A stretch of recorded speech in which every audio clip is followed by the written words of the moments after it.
Hey, I told you I was going to be here after the game. Welcome to the Cleveland Browns post-game show with the final score: the Cleveland Browns 23, the Jacksonville Jaguars 13.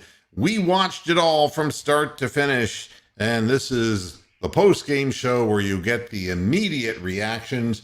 And I don't think fans are going to give one rat's ass about this program, but I'm doing it. And the reason I'm doing it is not only to warm up for the regular season, but because I think it's interesting to see which players are my instant cuts. That's how I start these things. So joining me is Brian. Brian, give me your number one instant cut. 34, Johnson. It's not Johnson, it's Robert Johnson, Jackson, you're. but we both agree. Robert, His name should be fucking Johnson. oh my Johnson, God. you're fired. He's slower than Lyndon Johnson. Yeah, Robert Jackson, horrific, absolutely horrific football player. And we don't need that on the Cleveland Browns. He's going to be gone. Do you have a number two, a number two cut that you want to? 66 from the offensive line was just garbage. I think Hudson's going to hang on to his job for another week. I think Drew Forbes is gone. Okay. I think he looked like a stumble bum out there. And that went away real. And in the battle of the kickers, Parkey made it, but he hit the goalpost again. He always hits the upright. I've never seen a kicker hit uprights more than that guy. And he needs a McLaughlin looked good. backboard. McLaughlin looked good. What'd you say? I'm sorry. He needs a backboard. God almighty. No, but I did like Chase McLaughlin. I thought that he was a more solid kicker.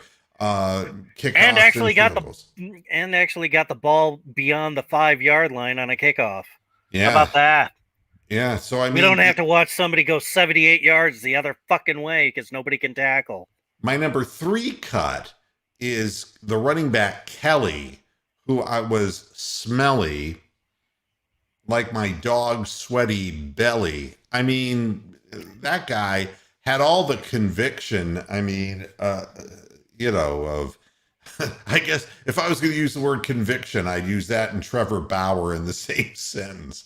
Well, and here again, why are we constantly looking at the opposing teams getting 2 to 3 yards deep into the backfield or ripping the defensive line for fucking 9 yards a goddamn carry, and then inexplicably the offense just goes away from the fucking running game and hands the ball back over to the Browns on a punt or on downs? Well, I'll tell you, oh honestly, my God. Yeah, well, the Browns' offense and defensive lines were obviously, we were not playing our top flight people, and but neither were they.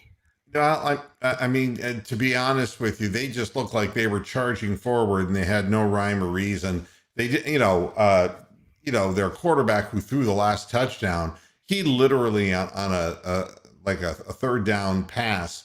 Literally, I mean, when he saw a guy coming at him, he flinched. I mean, and that's not a good sign. And when you have what is being talked about as a legitimate quarterback competition between Minshew and Lawrence, I'll say this about Trevor Lawrence, and I said this before the game, and I'll reiterate it again. Deshaun Kaiser looked good in preseason. I don't judge what I see in preseason, but what I can tell you about Trevor Lawrence in a limited look-see I got, he was throwing far too much off his back foot, backpedaling, and he doesn't have a strong enough arm to get away with that.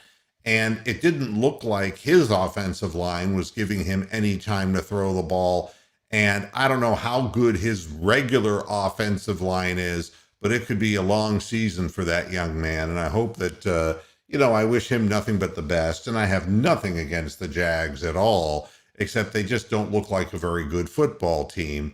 And I don't see game breakers, any people who are going to amount to much on that team, to be very honest with you. I mean, Lawrence obviously is a guy who's going to need a better supporting cast to get it done. and listening Who's to that? the Who was that receiver? Marvin Jones. I think he's probably the best offensive player on that team. yeah, I know, and I do think hi So, Keyblade, how you doing? It's good to see you. Um, I think he's experienced. I think that he's seasoned. I think a lot of the other guys that we were seeing simply are not. Um, and you they didn't know, have DJ Chark either. Right. I mean, obviously, neither team is going to play their best players, although, Trevor Lawrence would be looked upon as the alleged future, franchise quarterback for that organization. It's going to take a hell of a lot of rebuild and a hell of a lot of building. First of all, the offensive line needs to be stronger. Second of all, his wide receiving core, he needs to have people who can get vertical better. Um, and the running game, I can't really tell you one thing or another because of who they were playing against. What I would say is what somebody said in the halftime show is very accurate to me. They look like the old stumblebum Browns. That's what they look like to me. They look like a team that was practicing against lousy players, and when they, on their own team, and when they got out there, I mean, they made Kyle Aletta look like a Hall of Fame quarterback. I don't know what his stats were overall, but I would say the Browns quarterbacks really threw the ball accurately tonight. And that, I look for little things early in the season like organization. Are we making any penalties out of just absence of mental thought? And Oh, the speaking answer of was, penalties, can we talk about the fucking non-holding calls all goddamn night by the tackles? well, I mean, I'm just And grateful the game's moved. the last good play from Luton to get him down into scoring position, the tackle literally raked whoever the defensive end was for the Browns right down the face mask with no penalty. And again, Laletta looked good because, he was able to step up and put the ball where he wanted to. He threw a real nice strike to Bradley. The guy I really, we talk about instant cuts. Now the guys whose stock are rising. Koromoa. Oh, man. He looked like he didn't belong on the field with the lesser players, quite honestly. I mean, the thing that I had a question about regarding that young man is his ability to tackle. I'd say that now I'm going to wonder whether, because there's a play of the goal line where he stepped the wrong way on a ball that came back toward the middle and he went toward his left. And that split second allow that area in the field to be open. Coverage he's going to have to work on, but he's really had no opportunity to play. But in every open field situation, he made a decisive tackle against the person and came in like a rocket. I really think that young man did himself proud out there for the limited reps that he's had and opportunities up to this point because of injury. I think that that's one. The receiver, 18 Davis, who made the touchdown catch, but others as well. That's a guy you can stash on the practice roster. I mean, he's got more size than Ryan Switzer, who's traditionally been packed on the practice squad, and he's another guy who he's not a burner, but he catches the ball. And I'm looking at a lot of our receivers as just we're going to have a hell of a hands core. I mean, when you put OBJ and Landry, and then you put Higgins, and then you put Donovan Peoples-Jones, you put these people on the field, and they're catching virtually every ball that's thrown at them. That is, and they may not have the greatest speed in the world, but the fact is, if the execution is there and if the passes are spotted, as well as all three of our quarterbacks were basically spotting them, I think that's really good. And again, you're saying Felton is going to be a stud only within a scheme and a system, and this may, and this is what I questioned about Felton in the first place when I said that Dearness Johnson was in trouble. Is that it just depends what Stefanski really has in mind. because we have no indication that Felton can ever run the ball. He didn't run the ball from scrimmage. He is a receiver, and we're already packed with receivers. And if he's part of a third down, formation in essence, in a package, if you will, then maybe he can make the squad. He doesn't look particularly fast, especially when returning kicks. Natson did get outside when a punter outkicked his coverage, but it was brought back, because of of an illegal block. But Natson's faster than Felton. At least it appears in a straight line. This is so. I don't know, but yeah, I mean, he caught the ball. Felton and a couple of the catches were difficult catches. One of the balls, he looked like he didn't catch. The ball got on top of him, and he wasn't even ready. It was like he had just turned around, and he didn't even. And there was another receiver like 2 yards away from him, and something looked messed up about the timing of that play completely. And it really doesn't surprise me, Keyblade, because I think, we were not. I mean, I did see Harrison Bryant play a little, but with the exception of Franks in the second half, it's not like we were throwing the tight ends. And, I think one of the things that I had a problem with last year, and there were very few, is that I didn't feel that we used our running backs in the passing game nearly well enough. And, we're giving people vanilla looks. We really aren't going to show our hands. I think everybody in the league knows what we do. We throw to tight ends. We have sure-handed wide receivers and a ball-busting running game. And I think the more you show them that you have other things, and, if you have a Demetric Felton who can catch the ball out of the backfield, of course, you have Kareem Hunt who can catch the ball out of the backfield. So, I think it's all the packages that he's going to throw out in the field, and that's going to determine who makes that roster. And it's going to be interesting as we get closer to the season. This is just one look against a team that is really an inferior team. And again, was this a full speed game? I don't know if anyone in the chat room can check on what happened to Mac Wilson. I don't know about you. I didn't miss him. The people who I saw playing in the second half, there were some, number 49, the other guy who got beat on the touchdown and spun around like a record going round, round, round, round. I don't know what his name is, but he didn't look good either. But I don't know what happened to Mac Wilson, except we'd heard that it was a shoulder injury. And again, I did see a play or two where Taki was on the field and didn't understand why he was even out there. To be very honest with you, you don't want to risk anything. I think it would have been impossible to play down to the level of this competition. I'm not real high on the prospects. Yeah. And I think that this pretty well sums up the way I feel. I think Urban Meyer, with all of his headaches and health problems and this and that, needs this like he needs a hole in his head. And I know I'm talking to Buckeye land, and he is godlike himself. But to be honest with you, you get a chance to be an NFL coach, and sometimes you get Lou Holtz. And I think he's going to get Lou Holtz here. That's what I think. There isn't the talent on this team right now.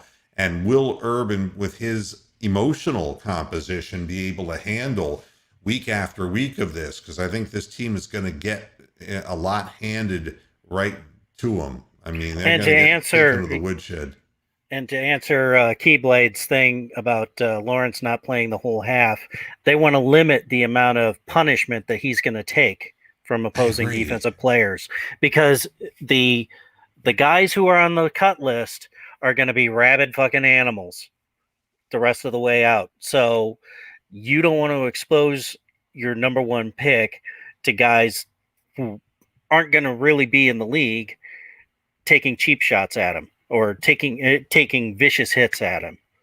And, again, young quarterbacks, and Shane, I agree with you 100%. Stefanski's a professional guy. He's got a professional coaching staff. They teach well, they do repetition, and they insist upon precision. And they have the players' attention this early in the preseason. That's really good news. Really good news. The best news that comes out of this whole thing is it gives you the impression, even with what I would consider to be mediocre players on the field, the Browns still looked organized and tight. And that means that people's heads are in the game. As far as, not that the Jaguars looked like they were running willy-nilly on the field without any control, but there's a look that a team has that just is taxed in the red zone. And, they don't have a game-breaking running back. They don't have a game-breaking receiver. It's going to be hard for Trevor Lawrence to look like a number one overall. And it's not going to be that young man's fault at all. Thanks, Yeah, look at this. 19 of 27 for 212 yards, 2 touchdowns. Laletta actually throws the ball. And I was one of the few people that was actually high on that kid when he came out of Richmond. So, but he got stuck up in New England, so that's why.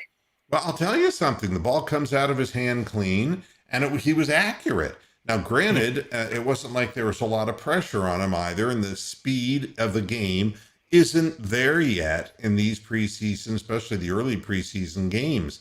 But yeah, they made him look good too. As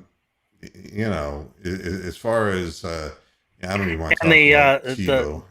The one pass that got defensed by the defensive back was literally right on the money. Yeah, and it's nice to see people fly into the ball, and especially when a guy like Koromoa, who has the reputation of being a guy who's a big hitter, shows that even against second and third string competition, he stood out. I mean, he flashed amongst those other subpar players who were in the game. He looked like he's a level higher. I don't think Koromo is ready to start in the NFL, but I do think in packages that he could be a real asset to this football team. And eventually, yeah, he's going to earn himself more time on the field. So, it's all good news in that respect. And to think that we didn't even have to utter Baker's name or OBJ's name or Landry's name or Chubb's name or Kareem Hunt's name or any of our, Batonio and Jedrick Wills, all of them. We didn't have to even mention a name. And you didn't even have to get into the defensive linemen who really are going to play. We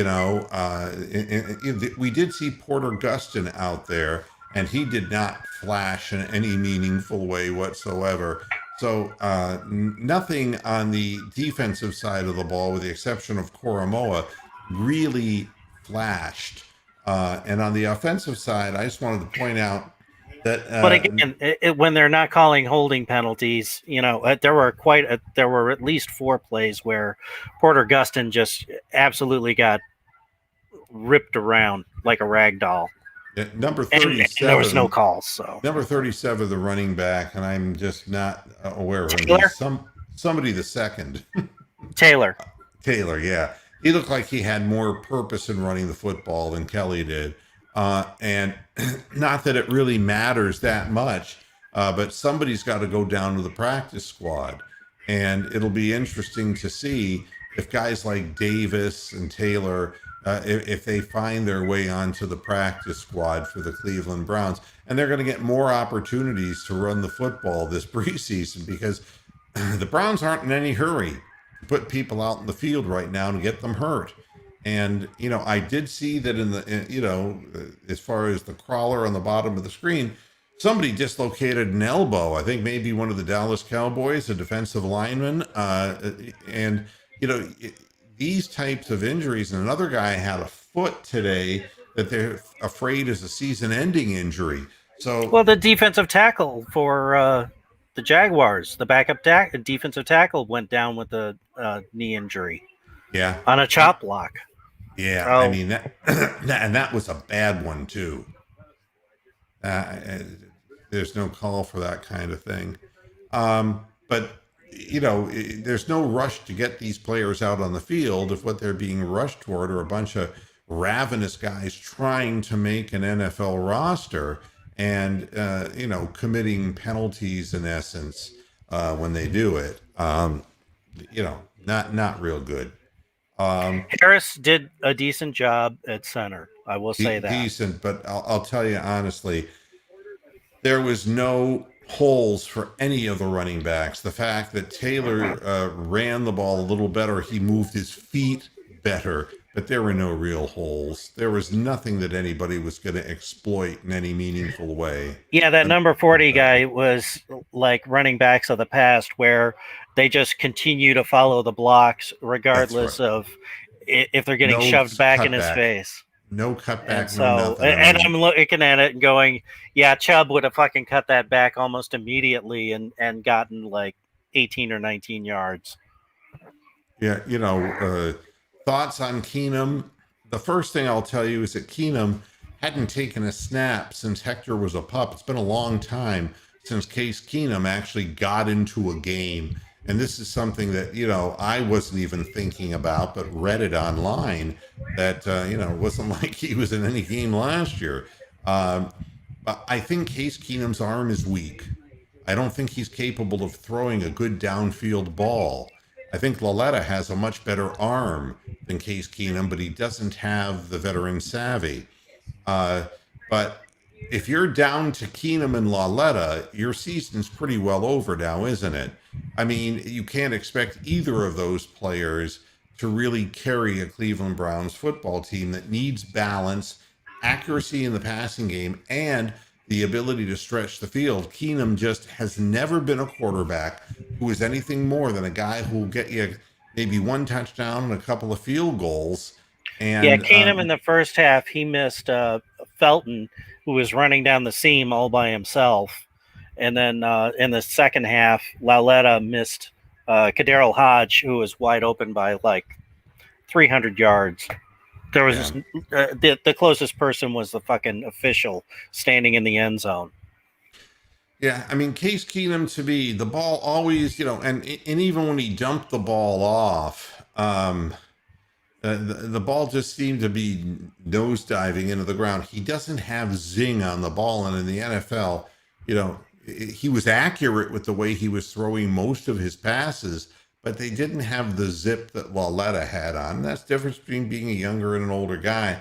And really, it'll be interesting to take a look at what happens as the preseason progresses. Obviously, this is the best that Lauletta's probably ever looked in his professional career. We'll see if he can keep it up during the preseason because, again, we're not going to be seeing Baker Mayfield. I don't think Baker Mayfield's going to even hit the field.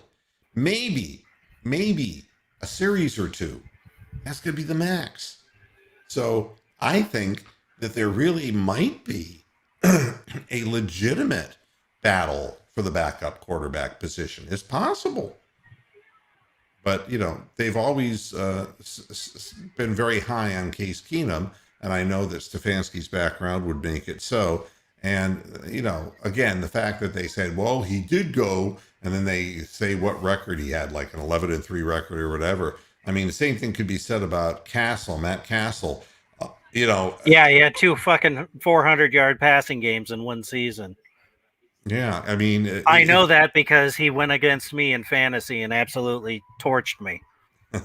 But, that is what it is. I mean, I think whoever outplays the other over the course of this thing, same thing with the kicking position, this guy's going to get the job. And Keenum is a guy that you probably want on your sideline like you would any solid vet.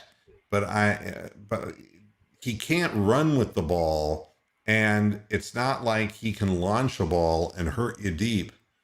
So, the things that I saw Lauletta do today, he was throwing the ball on a rope and he was throwing it accurately. That doesn't mean he always does, and it doesn't mean he always will. But if this were a battle, he won round 1. and there's 2 more rounds to be fought. But I think this is a system that really does fit Kyle Lauletta very well. Maybe it does. Maybe it does. I mean, you have to begin to think to yourself that if a quarterback is organized and a lot of the reads are being done for him because it's like, okay, in this situation, this is what you do, this is what you do, this is what you do. There isn't the audibleizing, there isn't the the coloring outside the lines. Your job is to do what you're told to do within this scheme.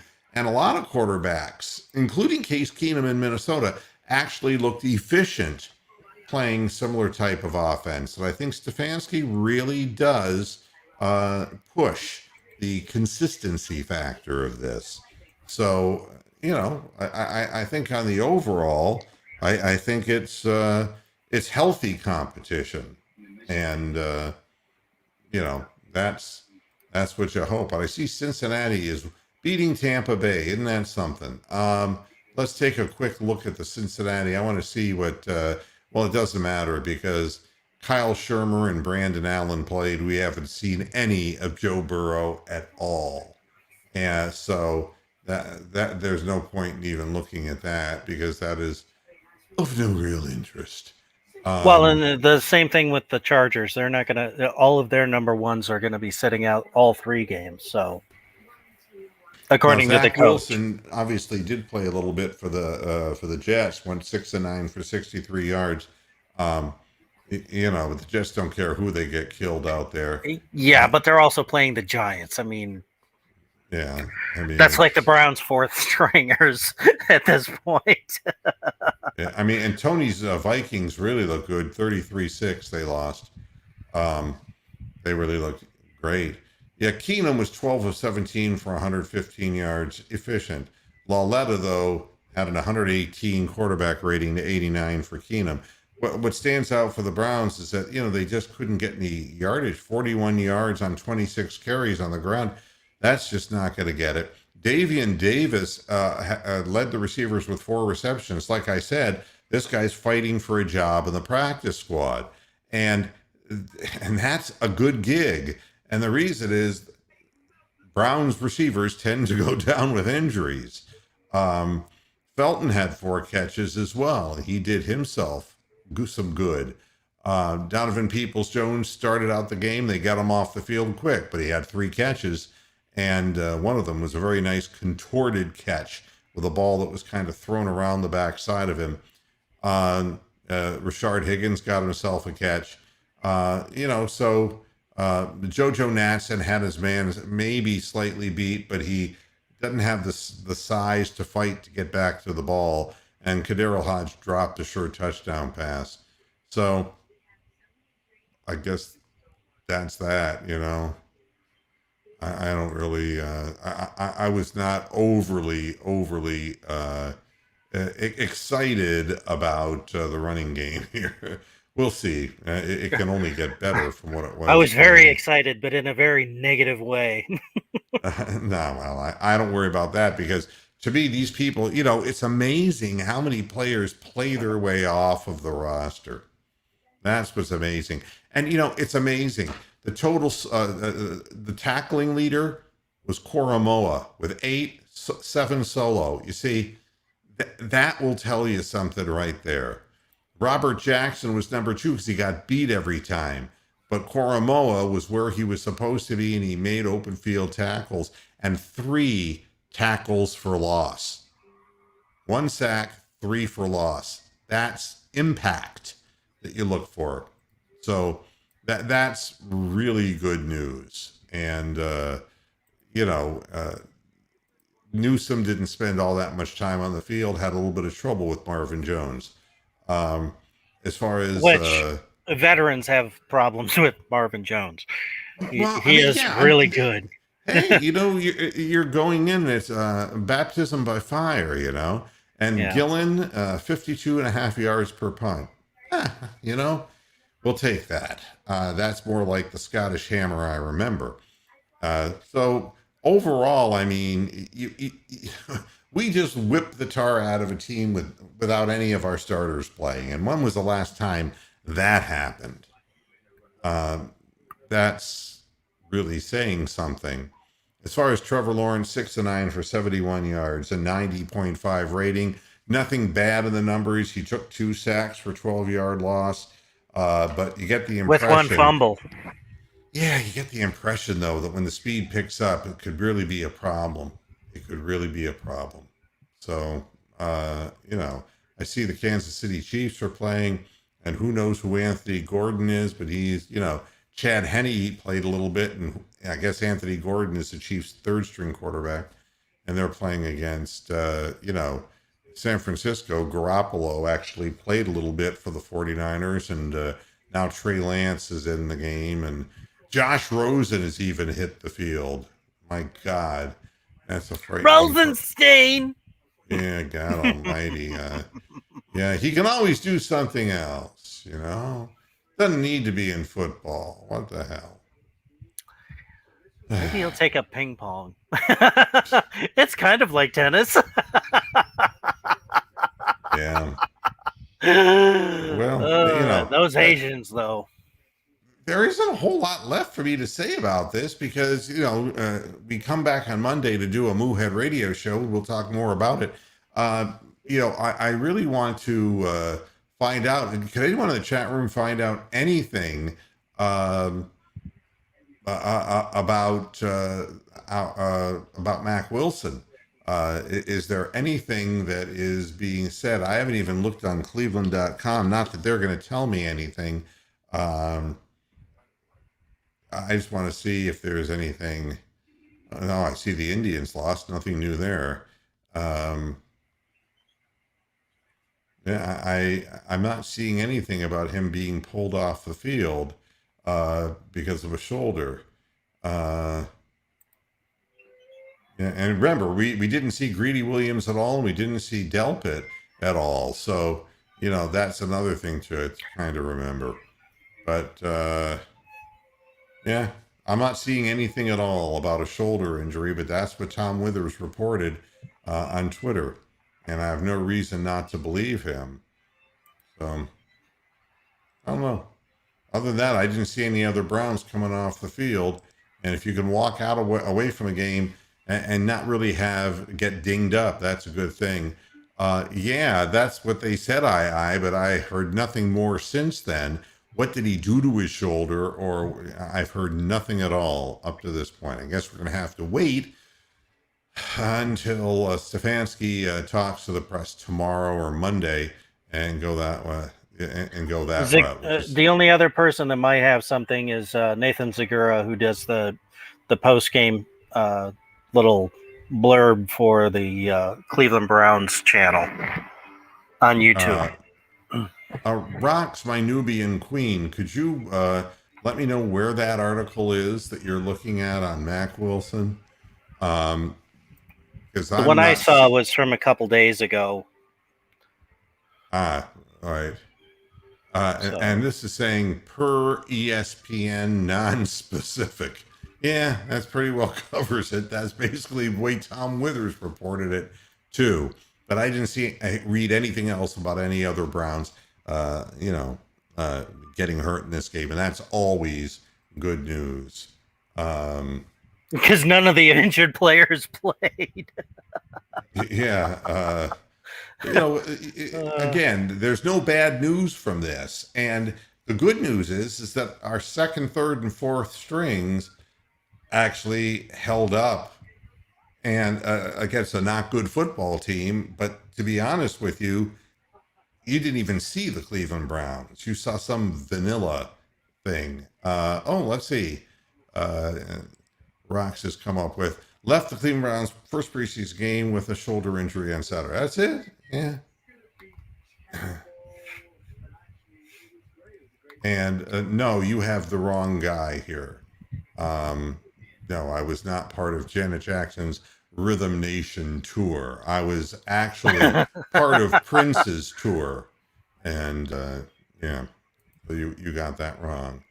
I saying he kind of looks like the drummer.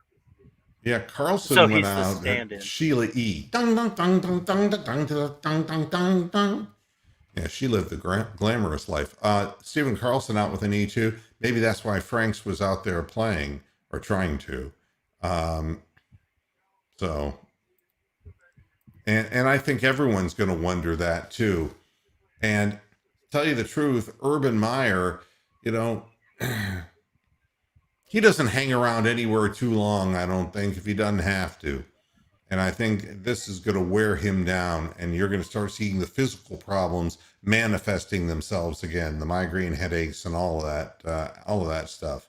It's going to be a Yeah, he'll tough be year. laying under the bench by the midway point. It's tough. I mean, trying to turn around. I mean, look, I mentioned Lou Holtz on the on the halftime show, but I mean, there have been others. Butch Davis trying to come to the Browns. He did get us 1 year into the playoffs, but it's really difficult when you're used to being able to bully 18, 19-year-old kids, and now you're suddenly uh, in the professional ranks where the players are earning more money than you and don't want to, it's like, what have you ever done in the NFL? It's like, and you're the one who always had the running quarterbacks, and you're the one who, it doesn't translate into today's NFL. So it'll be real interesting to see what happens. And yeah, well, the Tebow thing is nothing more than publicity. Nothing more. I mean, if he can't flash against Robert Jackson or whoever's back there for the Browns in the first preseason game, there ain't going to be no Tim Tebow. And I didn't see him getting his fingernails dirty blocking either. You know, I wasn't sure He if he did. was He going. blocked on the goal line. Um, Basically, he bounced off the defender. Yeah, I saw him on his knees on the ground. I thought he was praying, honest to God. I didn't think he was blocking. Uh, so that's what you have, folks. I'm done for the day, but I will be back on Monday and we'll be talking about this more in depth. And I'm thrilled that football season is back, and I hope that everybody who goes to these games stays healthy. We're having a real tough go of it here in Florida. And some of the articles that I'm reading are just heartbreaking that younger people are dying right now from this second wave, if you will, the Delta strain or variant. And it's heartbreaking. A story I read today, and I hate to end the show on a downer, but again, it just fortifies my feeling that you got to protect yourselves. And, if you don't want to take a vaccine, it's your choice, you got to find a way to protect yourselves because a 30-year-old mother, you know, had to give birth by cesarean because she had COVID, and she got to hold her baby for 3 minutes and they rushed her off to ICU where she died. You start reading stories like this and it's like, it was one thing, when it was spreading in the old folks home and it was 90-year-old people and people could say, this, that, or the other. But when it's strong, people without any health histories, without these, problems in the past, what do they call them? Conditions, help me out here. The pre-existing Pre-existing. conditions. Yeah, none of it. And they're dropping dead. And the death rate amongst people between the age of 20 and 30 is going way, way up. And that was a group that really didn't get affected by the original COVID virus. So be careful. I mean, I'm happy watching my football at home, but I worry for the 50, 60,000 fans who are going to be piling into stadiums. And I can't help but think that it's going to affect us somehow. This is somehow going to come back and bite the NFL in the ass, and it's going to affect the results of games. Players are going to get sick. And, I just want everyone to be healthy. However you choose to pick your safe way of living, I just don't want to see anybody get this disease because it ain't worth it. I mean, and they're rushing people in back with the ventilators again. It's just, it's like, that doesn't work, man. The ventilator thing doesn't work. It creates infections and kills them that way. And just no wiser. And it really is very frustrating. Everybody, be safe. Enjoy your weekend. Watch some more football. I'll see you on Monday, and I will be there. Until then, hasta la vista, Pastor Heads. Good night. All right. Hey, thanks.